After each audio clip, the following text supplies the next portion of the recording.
Have a look at the man behind you right now. He's about to join you. What about that? How's that feel? You absolutely incredible. First Group 1. Incredible. I think we can get used to that.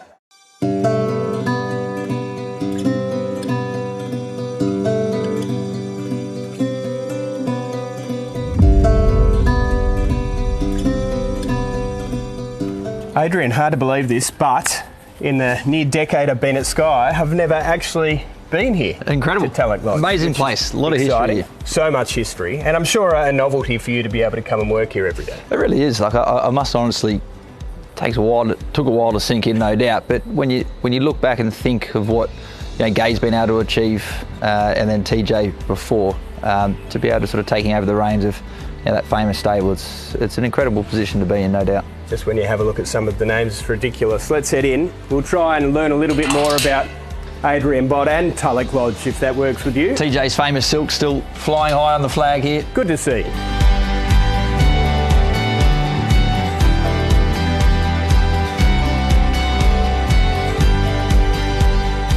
I was tasked with a job here, coming to chat to you.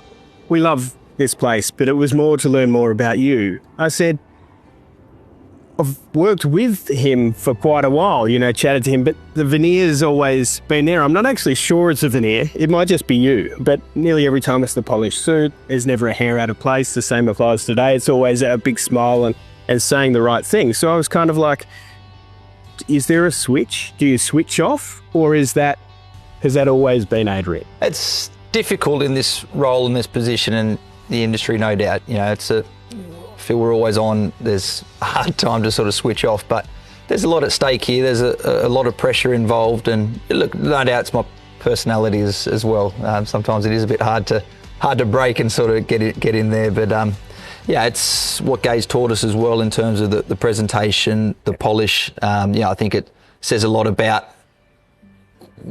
obviously how we present ourselves. I think that's a reflection of how we manage and carry out through to the stables and the management of the horses, and we very much want that attention to detail. We want that to come across. We want people to see that, and that starts with how we present and look after ourselves. So there's a strategy to it, no doubt, and the like to be presentable and like to think it's professional, and it comes off that way. But it's impressive, because I couldn't hold to that standard for that long. And funnily enough, some jockeys have struggled with that over the years, because as I understand it, a few have just rocked up to a race day, slightly unshaven, done a post-race chat. Yeah, that was fantastic, great win.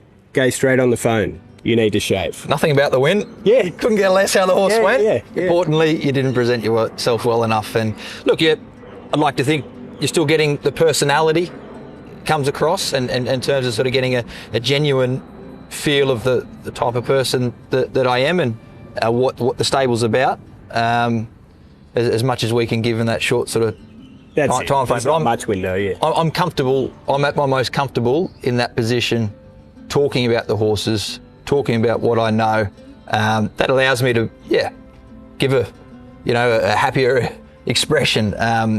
Whereas if you got me stumped in front of the camera asking politics, I'll freeze up. And I was hoping you'd say that. I would stop. So the Ukraine-Russia conflict. No. But I do want to ask some Adrian Bott questions, like a quick-fire thing, if that works for you. Do you have a footy team? I don't like talking about myself. Okay, you're going to do it. Okay. Just chill. It's all right. It's just me and everyone watching. Yeah. So do you have a footy team? I would say, at heart, Newcastle Knights. Growing up in the Hunter Valley, when I was growing up, they had an incredible team. Obviously, Joey Johns. They dominated at that stage. So hard not to sort of support them all the way through, and being from there. Guess sort of become a bit of a Roosters man lately. Big switch with the move to Sydney now. But look, I'm not a die-hard league fan. I enjoy watching the game, but I can't necessarily say I've got a team. Okay. Is there like a sporting event around the world that you'd love to get to one day? Super Bowl's top for a lot of people. Yeah, it'd be very interesting. I'd love to go see Wimbledon. I love tennis. Sort of enjoyed that sport sort of growing up, playing it myself. But yeah, I think that'd be a great spectacle, great event to go see, and yeah, that'd be something unique, and haven't been able to do that or have the opportunity, but that'd be high up on the list. And you could go in a suit, so yeah, works. Exactly, that works for me. Pastime beyond racing. No, look, honestly, there's not a lot that we do outside racing. I love being around the stables here, and even and I'm very lucky to have a wife that's supportive of that. That's her life too. You know, we love horses. You know, sporting horses as well is you know, very big for her. I guess now is a transition for us, starting a young family. So that's what life's about now, a young family. So and it's amazing. I'll tell you what, everyone talks about it sort of growing up, and or sort of like them growing up and what it means to have young kids, but starting to see and feel it all, and it's incredible just seeing him have those experiences, and even just sort of bringing him around the stable here. This is a big part of his life, and you know, he's got his little miniature horse here. We've got some goats arriving today. It's, you know, he's going to live a great life. I was very lucky growing up in the country. I had all of this around, I had all this sort of space. I had independence, freedom. I was very lucky in that sense to sort of do what I want and sort of be out there running out in sort of the acres and sort of disappearing for, you know, a lot of time throughout the day. And, you know, he's going to have, hopefully, as much as we can, give him that sort of, you know, country upbringing in the city. It's possible, especially with what you guys have got, I guess, and Jess being so in love with racing and horses and animals as well. It's amazing with family, isn't it, how it shifts, and you almost live vicariously through them. You know, they're looking at everything as though it's amazing. Those pigeons up there, which probably annoy the hell out of you, would be like the highlight of their day, and suddenly you do start to see things in a different light. Just in terms of how you even came to be here, so your dad was heavily involved from the breeding side of things. They had a relationship. Is that essentially what opened the door? Yeah, basically. So I was very fortunate to be in that position, sort of growing up within the industry, being around it, absorbing and seeing as much as you can throughout my entire life. And Dad set up a number of sort of different stud farms throughout the Hunter Valley. Always had that connection of racing horses, originally with TJ and with Gai, and I sort of made contact with Gai through those sort of various times, so we knew of each other, and then I just got the opportunity off the back of the Godolphin Flying Start program that I did to start working here, and it grew from there. You know, the opportunities kept presenting themselves, and worked very hard to create those opportunities, and was able to capitalise on them. It's hopefully feels worked out well. I was having a look at some of the plaques and the history and everything in terms of some of the horses that have been here in the past. It's actually a touch daunting, I imagine, from your perspective, when you sort of first came here and had, it might not have even been a plan then, but I guess an ambition to either do things on your own or continue on with Gai. You must have thought, I have a ridiculous standard to meet in terms of not just race success, but Group 1 success time and time again. Yeah, I guess there's so many factors that made it very daunting initially, you know, and certainly wasn't thinking about your own at that time. You know, I wanted as much help and safety around as possible in those initial stages. You know, it was getting thrown, like Sydney's one of the most competitive sort of racing jurisdictions in the world. Very difficult to be successful in, let alone, like you said, going in where there's a level of expectation where your measure of success is going to be potentially measured differently to every other person sort of going out. You know, there's Gai's always the stable, as we said, the history and the success has always been at a very high standard. So anything but that is a failure to an extent. So that was daunting at first, and you know, the sort of, you know, just sort of stepped out of nowhere really. I was very much in the shadows, and I liked that. You know, I wanted that to be. I was sort of, even initially when the opportunities came, like, Gai, I'm happy to just, I'll run and manage and do everything, but you know, I don't need to be the face of anything. You know, I was happy just to, you know, but no, that wasn't an option. But and you have a remarkable foil to be either alongside or underneath with Gai. I mean, in terms of racing appeal, the difference from the outside looking in to me seems to be that Gai, being Gai, can say what she wants, when she wants, about whatever she wants, and everybody listens, as well they should. Whereas I don't feel as though you quite have that yet. No, and nor do I. I don't. You might not want. No, very different personalities in that regard. But in terms of, say, working alongside someone like that, that's what gives you the confidence to sort of, say, lift in yourself and put yourself into those uncomfortable positions, which is what Gai's very good at. Not just extracting the best out of horses, but like extracting the best out of people. And that's similarly probably to the same mindset. The pressure's always put on them. You're never allowed to coast, and you always make sure that you're out of your comfort zone. Sometimes the goalposts are changing a little. Like you said, you think you've done that correctly. No, you need to be here now, you need to be here. And you know, you're never going to get anywhere just by being comfortable. So you've got to take risks, got to be out of your comfort zone. You've got to have that person to be sort of pushing you, and she's excellent at that, and she probably knows how far she can push. Yeah. And without having that person do that, you know, how do you sort of lift to that level and sort of be successful? So it's like you said, her saying that, and you just sort of having the confidence. All right, well, I've got your backing. I'll fall in and I'll trust what you say. I'll do what you say. I'll jump how high. Yeah, I'll do it. As you said, she says you listen, but for the right reasons. And a lot of the times she's bang on. I think the unspoken part about the relationship is the fact that you've probably elevated her, you know, at a point where very much she wasn't winding down, but things could have taken a dip after such a long period at the top. I feel as though you've given this stable that sustained success now and maybe rejuvenated it a bit. Yeah, look, it's not just isolated to our stable. We've seen what partnerships, the benefit that they've been able to bring to the industry, and a number of other different stables, as well as we sort of spoke of, time outside of racing. Like the industry is very consuming, and you know, I'm still like at that much. Like, I still admire the fact that Gai's been able to keep the energy levels that she has for such a long time. Like it's you do feel days are very draining and can be very overwhelming, and you go, geez, how's Gai done this for so long at the top?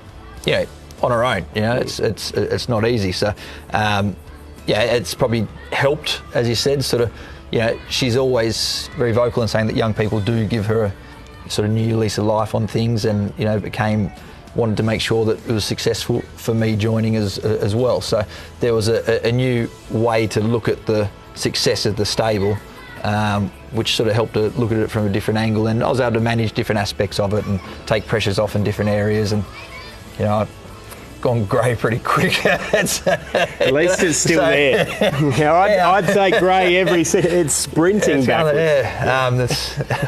It's getting there. It shows a bit of maturity, I guess, which is, like you said, getting back to that image we want to show, you know. It works for Clooney, it'll work for you. Yeah. But yeah, so it's I've taken on a few stresses with that as well.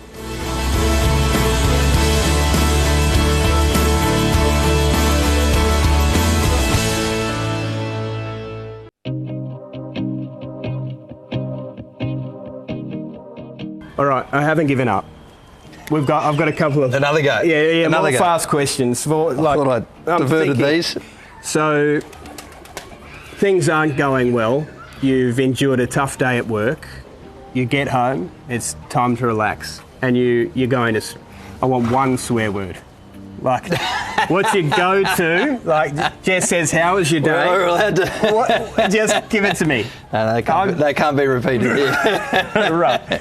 I feel I'm pretty good at sort of keeping it at the door. You know, I don't like to bring that home. Like, I'm very good at shouldering, I feel, and wearing and carrying those stresses, and I sort of look pretty good at bottling it up. And that's probably a bad thing that we get feedback from as men. Well, we're going to get an Adrian Bott explosion at 50 one day. Right. No, but like I like to leave that at the door, and I feel I can deal with it in my own time. When I get home, as I said, it's very much for the family time. But Jess is a big part of the stable here, and she's around a lot of the times, and sometimes she's always sort of happy to try and talk about it and talk about things. Sometimes it's a bit like, hey, dealt with it all day. Let's spend some time together, and let's not worry about work for now. We'll deal with that later on. nice glass of champagne to relax and cook a nice meal. You know, there you go, something I don't mind. There we go. We're opening up here. Okay, I do like to. Cook? Sunday's a good day to cook. I like sort of spending the afternoon to do a roast and sort of finding something else to sort of cook up. That can be partly relaxing. I feel like we're starting to get there. I'm quite liking this. Yeah, right. That's it. A roast is the extent of it. Tell me a little bit about the breeding side of things and maybe your first love affair with racing, your first memory. Yeah, look, Dad's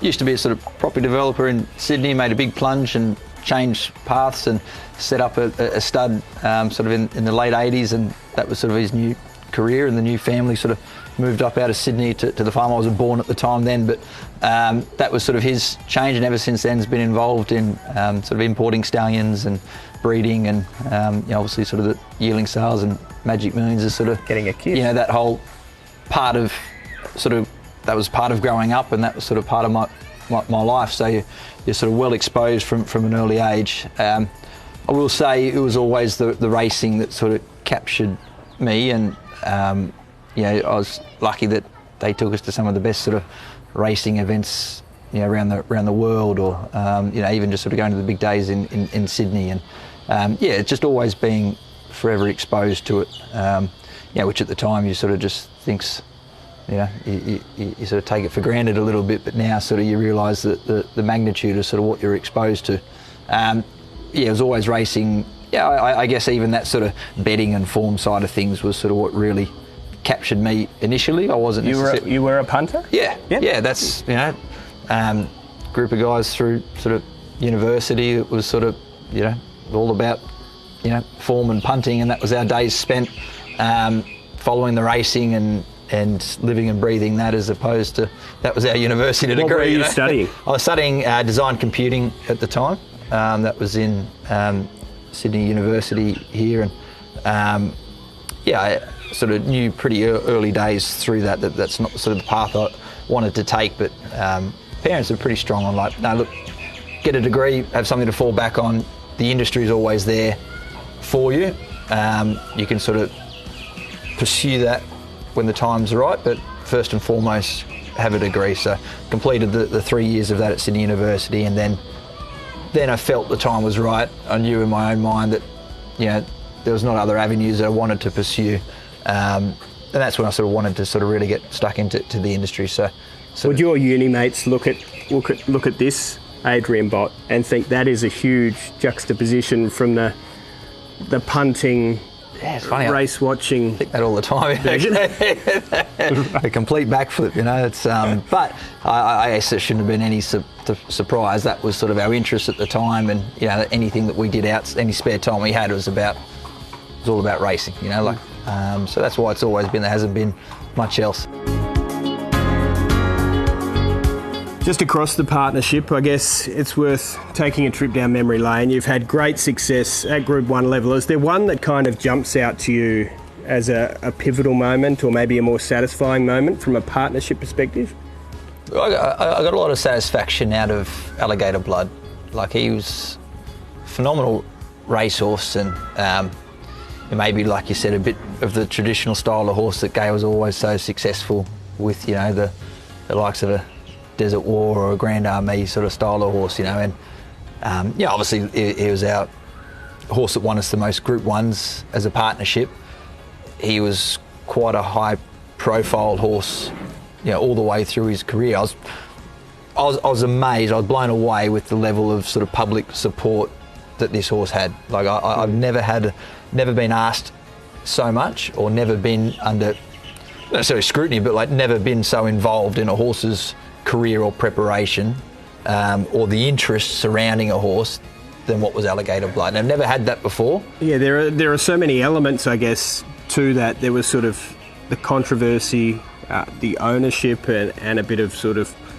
it had everything, didn't it? The seas were maybe not as smooth as some had hoped on that front. And then, of course, the injuries. And it was a kissing spine. Yeah, he had an operation for kissing spine, which sort of put him out for a while. And then he came back and was sort of a decent sort of road to recovery. And we sort of got him off the back of that. So he was at crossroads in his career. You know, we were sort of said, you know, look, see how you go, and if things aren't going to work, you know, he'll sort of be retired. This is sort of the last chance to sort of resurrect him. He sort of went on to win, I think it was another 7 Group 1s for us potentially, but you know, like a proper weight for age races. He won the Stradbroke for us as well, which obviously a handicap, but like then went on to win the weight for age races for us predominantly in Melbourne. But like, just to have that level of horse, and you know where he was, where he got to,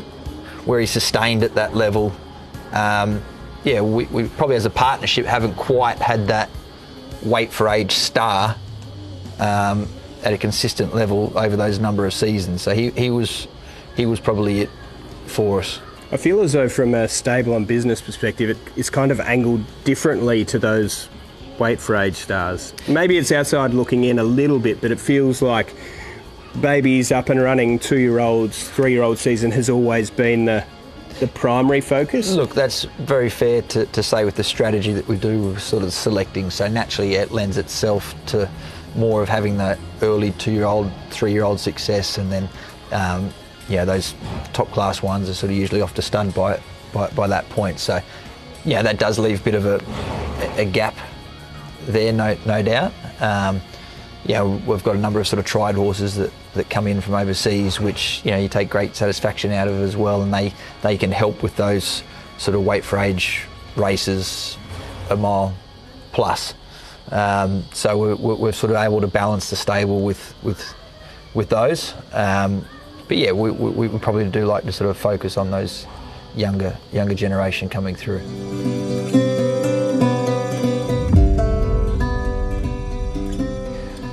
Well, I guess from there, it's easy to talk about Sedelius, isn't it? Because you've got a horse that was overseas, has come to you, and now looks very much a weight for age, or regardless, a Group 1 star. So what's the plan for the autumn? Yeah, look, hopefully we just have a smooth campaign. Firstly, that's all we sort of really want to see. Is, all the indication is back in terrific shape, obviously sort of well documented. The way that we sort of had to finish up last campaign.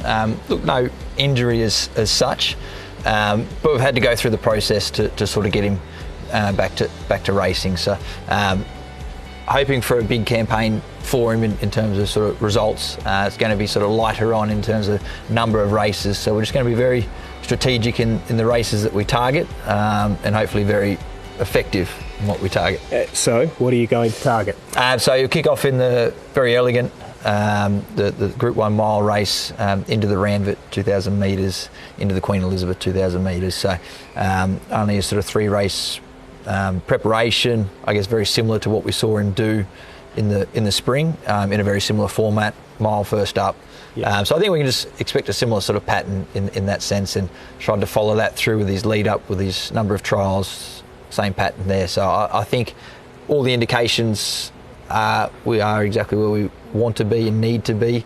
And it was amazing the level he went to last preparation, and I'm sure he can be there again for us. Well, I mean, you've beaten 2 horses that have then come out and fought out a Cox Plate. It must have been exceptionally frustrating, especially given the scan that probably ruled you out of the Cox Plate wasn't even for that race. It is complex, but do you now have to completely reassess what you would do with him heading towards the spring campaign, assuming the autumn goes to plan? Yeah, look, I guess at the time those decisions are made, so don't dwell on them. Like in anything in this game, you've got to only look forward. It's not changing. Yeah, so, exactly. So result of the race, etc., is what it is. I don't sort of think what could have been, etc.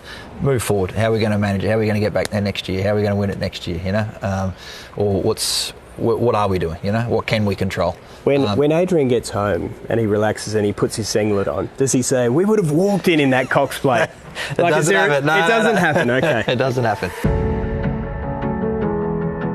Did you have a role in the acquisition? How is it that Sedelius ended up with you? Yeah, look, we go and source horses each year from there, and we're very lucky that this horse came up for sale. It was sort of the end of the season there. We were sort of floating around privately prior to trying to get him over for the Melbourne Cup that previous year, but Connection wanted to run him in the Arc, He stayed on, ran well in that race, but yeah, probably not up to the level that they wanted. So that's where he came up for sale late in the season, and lucky enough that he went in for public auction at Tattersalls there, which you rarely see that quality of horse being sort of going through the public ring. So we had a bit of time to get organised and sort of do the form on him and sort of put it all into place, and where the partnership with Sir Owen Glenn originally came from, working with his bloodstock manager, Stephen O'Connor, Huey de Berg, Johnny McKeever, the network of team up there. So it all came together really well. And then obviously ticked all the boxes here, and that's where Rob Waterhouse is great for us. He can say, yep, tick. See, even that I find remarkable. Remembering every name, remembering every business, remembering every horse. There's a lot going on in there. For anyone out there who wants to be the next Adrian Bott, a little bit of advice. Surrounding yourself with the right people, having that mentor in life, and those people that are going to push you, as we spoke of before, and sort of take you in the right direction and sort of a little bit out of your comfort zone.